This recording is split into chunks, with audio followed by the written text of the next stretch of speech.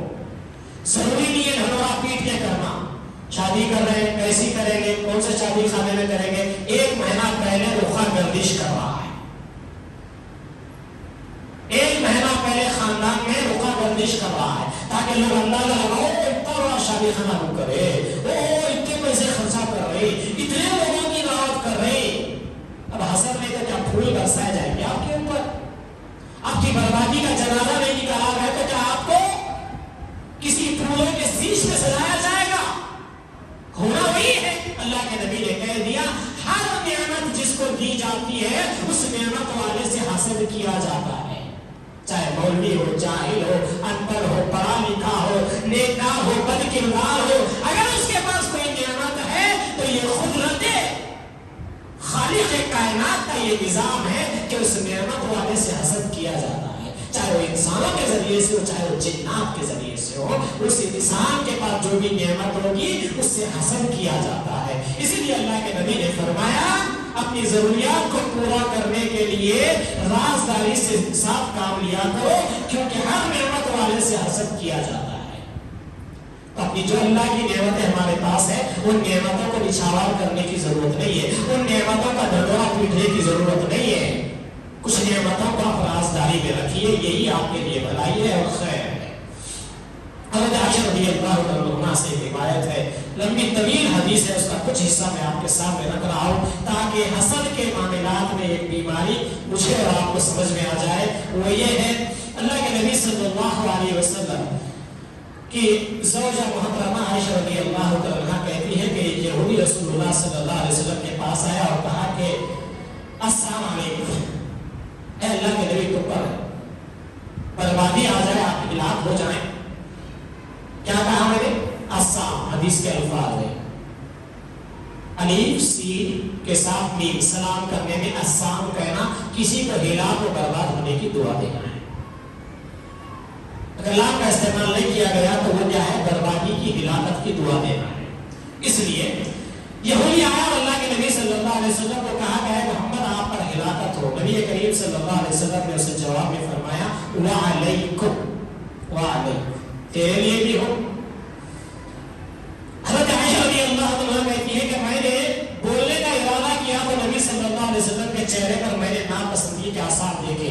اللہ کے نبی حضرت عائشہ جواب دینا چاہ رہے تھے اس یہودی کو، لیکن اللہ کے نبی نے دیکھا تو آپ کے چہرے کے آثار سے حضرت عائشہ کہتی ہے کہ مجھے لگا کہ اللہ کے نبی ناپسند کر رہے ہیں کہ میں کچھ بولوں، تو میں خاموش ہو گئی۔ اسی طرح ایک دوسرا یہودی داخل ہوا، اس نے بھی وہی الفاظ کہے جو پہلے والے نے کہا، تو میں نے ارادہ کیا کہ رسول اللہ صلی اللہ علیہ وسلم کچھ جواب دوں، لیکن رسول اللہ صلی اللہ علیہ وسلم کے چہرے پر میں نے نظر ڈالی تو آپ کے چہرے پر ناپسندگی کے آثار نظر آ رہے تھے۔ پھر تیسرا یہودی داخل ہوا اور کہا مجھ سے صبر نہ ہو سکا اور میں نے کہہ دیا وعلیکم السلام وغضب اللہ ولعنت اللہ۔ تو حضرت عائشہ رضی اللہ عنہ کے یہ الفاظ سن کر انہوں نے کہا ہلاکت ہو، اللہ کا غضب ہو اور اس کی لعنت بندوں پر اور خنزیروں کے بھائیوں پر۔ کیونکہ یہود بنی اسرائیل کے کچھ لوگ خنزیر بنائے گئے، کیونکہ ان کی سرکشیاں ایسی تھی، ان کی برائیاں ایسی تھی کہ اللہ نے ان کو خنزیر اور بندر بنا دیا، سور اور بندر بنا دیا۔ تو اماں عائشہ نے تانا دیتے ہوئے کہا سوروں کے بھائی تو ہی کو برباد ہو جاؤ۔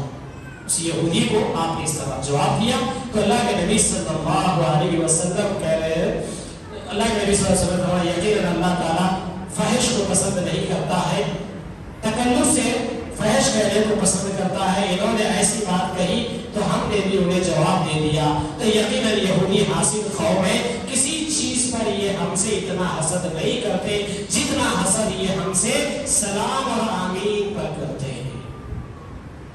ایک مولانا نے بتایا کہ مولوی صاحب میں اس گلی سے گزرتا ہوں، اکثر لوگ وہاں پر جو ہے نوجوان طبقہ بیٹھتا ہے، وہاں سے ایک نوجوان مجھے جانتا ہے تو وہ سلام کرتا ہے، تو وہاں بیٹھنے والی آوارہ نوجوانوں کی قوم نے اس نوجوان سے کہا کیا میں یہاں مولوی صاحب وہ بھی سلامہ کرے تمہارے میں تم ان کو کرے، کیا قصہ؟ بتائیے آج امت اس درجے تک پہنچ گئی ہے جس کو 1400 سال پہلے نبی نے کہا اس امت کے اندر سب سے زیادہ حسد کرنے والی قوم یہودی ہے، اور وہ یہودی قوم ہم پہ جو کرتی ہے حسد، وہ اس بات میں کرتے ہیں حسد ہم سے سلام اور آمین پر کرتے ہیں۔ آج امت کہاں پہنچی اندازہ لگائیے۔ نبی نے بتلایا کہ یہ یہودیوں کا کام ہے کہ امت کے لوگ جب سلام کرے تو ان کو حسد ہوتا ہے، ان کو جلن ہوتی ہے، اور جب نماز میں وہ آمین کہے تو ان کو حسد ہوتی ہے، جلن ہوتی ہے۔ آج اس امت کے اندر ہو رہا ہے، آج اس امت کے مسلمانوں میں ہو رہا ہے، آج اس امت کے نماز پڑھنے والے نمازیوں میں یہ ہو رہا ہے۔ سلام کرے تو پریشانی ہے۔ بعض مولوی تو کہہ رہے ہیں کہ فلاں طبقے کے سلام کا جواب بھی مت دو کیونکہ وہ لوگ گستاخ ہے۔ پھر کیا غیر المغضوب علیہم ولا الضالین امام بولے اور آمین زور سے بولے، ایسا چلانے کا نہیں لوگ کون ثابت ہوئے؟ یہ امت کا فرد آج یہودی ثابت ہو رہا ہے، جس کو نبی نے 1400 سال پہلے بتا دیا تھا کہ اس میری امت سے چڑھنے والے یہودی جو ہوں گے وہ سلام اور آمین کہنے پر چڑھیں گے۔ آج کسی یہودی کو پڑھی ہے تمہاری آمین سے؟ ہاں، آج کسی یہودی کو تکلیف ہے کہ مسجد میں آمین کیوں ہو رہی؟ یہ نام لیوا مسلمان کو تکلیف ہے کیا بھائی یہ ایسا آمین بولتے چلا رہی؟ ارے ہم نہیں چلا رہے، نبی کے صحابہ جب آمین بولتے تو مساجد گونج اٹھتی تھی۔ نبی کی سنت کو آج یہودیت کا چہرہ پہنا کر آج امت کو دے دیا گیا۔ امت کو یہ بتایا جاتا ہے کہ یہ فلاں طبقے والے کرتے ہیں، یہ فلاں جماعت والے کرتے ہیں۔ تو اللہ کے نبی صلی اللہ علیہ وسلم نے فرمایا جتنا حسد ہم سے یہودی کرتے ہیں سلام اور آمین میں، اتنا کسی اور چیز پہ نہیں کرتے۔ حضرت انس رضی اللہ عنہ کہتے ہیں اللہ کے نبی صلی اللہ علیہ وسلم نے فرمایا یہودی تم سے سلام اور آمین کہنے پر حسد کرتے ہیں۔ اسی طرح کی ایک روایت اور آخری میں رکھ کے اپنی بات کو ختم کرتا ہوں۔ اللہ کے نبی صلی اللہ علیہ وسلم ایک مرتبہ صحابہ کرام کے ساتھ بیٹھے ہوئے تھے۔ یہ روایت مستدرک حاکم کے اندر موجود ہے، مشکات المصابیح کے اندر موجود ہے، اور اللہ کے نبی صلی اللہ علیہ وسلم صحابہ کرام کے ساتھ بیٹھے ہوئے تھے تو ایک صحابی آئے جو اپنے چہرے سے وضو کر کے ان کی داڑھی سے پانی ٹپک رہا تھا اور ہاتھوں میں اپنے جوتیاں پکڑے ہوئے تھے۔ ایسی حالت میں آئے، اللہ کے نبی صلی اللہ علیہ وسلم نے فرمایا اب یہ جو آ رہا ہے جنتی ہے۔ صحابہ کرام شاک ہو گئے کہ اللہ کے نبی کہہ رہے ہیں کہ اب یہ جو آ رہا ہے یہ جنتی ہے۔ دیکھا تو کیا ہے، ایک معمولی صحابی ہے جو وضو کر کے اپنے چہرے کے داڑھی کے بال سے پانی ٹپک رہا ہے، ہاتھوں میں جوتیاں پکڑے ہوئے آ رہے ہیں۔ دوسری مرتبہ ایسے ہی ہوا کہ اللہ کے نبی صلی اللہ علیہ وسلم نے فرمایا تم سب یہاں بیٹھے ہوئے ہو، اب ایک بندہ آئے گا وہ جنتی ہے۔ صحابہ کیا دیکھتے ہیں کہ پھر وہی صحابی آ رہے ہیں، چہرے سے وضو سے پانی ٹپک رہا ہے، ہاتھوں میں جوتیاں پکڑے ہوئے ہیں۔ تیسری بار بھی اللہ کے نبی نے فرمایا اب اس محفل میں جو آئے گا وہ جنتی ہے۔ صحابہ کیا دیکھتے ہیں کہ وہی صحابی آ رہے ہیں۔ اللہ کے نبی صلی اللہ علیہ وسلم کے صحابہ میری طرح آپ کی طرح نہیں تھے کہ سن لیے مزہ آ گیا ماشاءاللہ الحمدللہ اچھا تھا بولے، نہیں تو اپنی مرضی کیا سنے کیا نہیں سنے کوئی مطلب نہیں، اٹھ کے چلے، ایسا نہیں تھا۔ صحابہ کرام بڑے فکر مند ہو گئے، ایسا کیا عمل ہوگا اس بندے کا ہوئے زمین پہ کہ کائنات کا امام محمد رسول اللہ بار بار اسی بندے کو کہہ رہے ہیں کہ یہ جنتی ہے، یہ جنتی ہے۔ صحابہ کرام کو فکر ہو گئی۔ عبداللہ ابن عمر رضی اللہ تعالیٰ عنہ کھڑے ہو گئے، اس آدمی کے پیچھے پیچھے گئے، جا کر کہنے لگے، جبکہ کچھ ہوا نہیں تھا، حدیث کے الفاظ لمبی حدیث سے اشارت کر کے بول رہا ہوں، ایسا ہوا کچھ نہیں تھا، جا کے کہنے لگے میرے ابو سے میری بحث ہو گئی ہے، میرے ابو سے میرا ایک معاملہ ہوگا، میں نے قسم کھا لیا ہے کہ 3 دن تک آپ سے بات نہیں کروں گا، آپ کے گھر میں نہیں رہوں گا، مجھے وہ قسم پوری کرنا ہے، لہذا آپ میری مدد کیجئے، میں 3 دن آپ کے ساتھ رہوں گا۔ کن کے ساتھ؟ وہ جو جوتیاں پکڑ کر داڑھی سے پانی ٹپک رہا تھا، اللہ کے نبی کے پاس آئے، اللہ کے نبی نے کہا یہ جنتی ہے۔ 3 دن کی اجازت مانگی، 3 رات ان کے پاس رہے۔ کیا دیکھتے ہیں کہ پہلے دن وہ سو گئے، لیکن جب کروٹیں لیتے تو اللہ اکبر کہتے، الحمدللہ کہتے، سبحان اللہ کہتے، بے چینی سی، کیونکہ محنتی آدمی تھے، ایک مزدور آدمی تھے، وہ آدمی کیا کرے گا؟ لیکن عبداللہ بن عمر دیکھنے لگے کہ میں کیا دیکھ رہا ہوں کہ یہ بندہ نماز میں اٹھ کے تہجد کی عبادت کر رہا ہے، البتہ جب نیند اشار ہو رہی ہے، کروٹ لے رہا ہے تو اللہ کا کثرت سے ذکر کر رہا ہے، حمد و ثنا بیان کر رہا ہے، لیکن اس سے بڑھ کے میں کوئی بھلائی اس کے اندر نہیں دیکھ رہا ہوں۔ یہ اور بات ہے کہ جب فجر کی اذان ہو رہی ہے تو فوری اٹھ کر نماز کے لیے چل رہا ہے، یعنی فرائض کو انجام دے رہا ہے، اس سے بڑھ کر وہ کچھ نہیں کر رہا ہے۔ جب 3 دن پورے انہوں نے وہاں اس طرح بول کر گزار لیا، گزار کر جب تیسرے دن نکلنے لگے تو انہوں نے کہا تم کوئی خاص عمل تو نہیں کرتے ہو، کیونکہ ہم تو راتوں میں تہجد کرتے ہیں، تہجد کی عبادت کرتے ہیں، ساری محنتیں کرتے ہیں، لیکن تم عبادت میں تو ہم سے زیادہ نظر تو نہیں آئے، لیکن تمہارا ایسا کیا عمل ہے جس کی وجہ سے اللہ کے رسول نے تمہیں جنتی قرار دیا؟ اب وہ جانے لگے تو بلا کر کہنے لگے عبداللہ ابن عمر، ایک عمل ہے جو آپ کو نظر نہیں آیا، وہ عمل میرا یہ ہے، میں جب رات کو سوتا ہوں تو کسی مسلمان کے لیے اپنے دل میں حسد رکھ کے نہیں سوتا، کسی نے کچھ بھی مجھے کہا ہو، تکلیف دی ہو یا میرے ساتھ بھلائی کی ہو، میں سب کو اللہ کے لیے معاف کر کے سوتا ہوں۔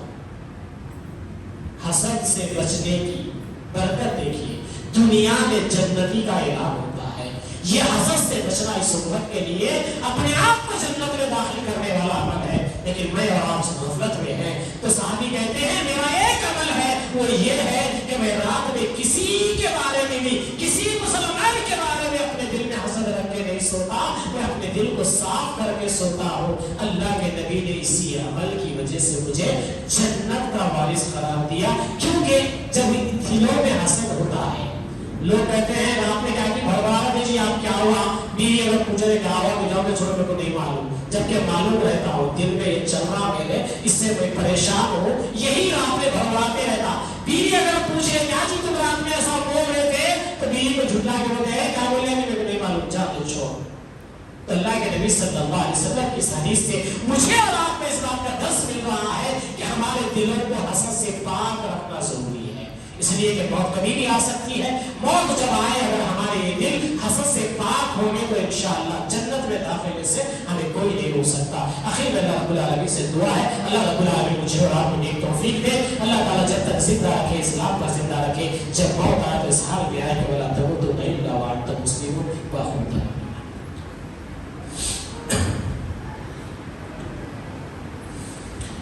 إن الحمد لله نحمده ونستعينه ونستغفره ونعوذ بالله من شرور أنفسنا ومن سيئات أعمالنا من يهده الله فلا مضل له ومن يضلله فلا هادي له ونشهد أن لا إله إلا الله ونشهد أن محمدا عبده ورسوله أما بعد فإن خير الحديث كتاب الله وخير الهدي محمد صلى الله عليه وسلم وشر الأمور محدثاتها وكل محدثة بدعة وكل بدعة ضلالة وكل ضلالة في النار أعوذ بالله السميع العليم من الشيطان الرجيم من همزه ونفخه ونفثه بسم الله الرحمن الرحيم يا أيها الناس اتقوا ربكم الذي خلقكم من نفس واحدة خلق منها زوجها وبث منهما رجالا كثيرا ونساء واتقوا الله الذي تساءلون به والأرحام إن الله كان عليكم رقيبا يا أيها الذين آمنوا اتقوا الله حق تقاته ولا تموتن إلا وأنتم مسلمون يا أيها الذين آمنوا اتقوا الله وقولوا قولا سديدا يصلح لكم أعمالكم ويغفر لكم ذنوبكم ومن يطع الله ورسوله فقد فاز فوزا عظيما. وقال الله تعالى عز وجل من شر حاسد إذا حسد. وقال الله تعالى عز وجل ربنا ظلمنا أنفسنا وإن لم تغفر لنا وترحمنا لنكونن من الخاسرين. وقال الله تعالى عز وجل ربنا آتنا في الدنيا حسنة وفي الآخرة حسنة وقنا عذاب النار. لا إله إلا الله مخلصين له الدين ولو كره الكافرون. لا إله إلا أنت سبحانك إني كنت من الظالمين. ربنا ظلمنا أنفسنا وإن لم تغفر لنا وترحمنا لنكونن من الخاسرين. وقال الله تعالى عز وجل مؤمن عاقل إن الله وملائكته يصلون على النبي يا أيها الذين آمنوا صلوا عليه وسلموا تسليما. اللهم صل على محمد وعلى آل محمد كما صليت على إبراهيم وعلى آل إبراهيم إنك حميد مجيد. اللهم بارك على محمد وعلى آل محمد كما باركت على إبراهيم وعلى آل إبراهيم إنك حميد مجيد. عباد الله رحمكم الله إن الله يأمركم بالعدل والإحسان وإيتاء ذي القربى وينهى عن الفحشاء والمنكر والبغي يعظكم لعلكم تذكرون واذكروا الله يستجب لكم. سبحان ربك رب العزة عما يصفون والسلام على المرسلين والحمد لله رب العالمين. استووا واعتدلوا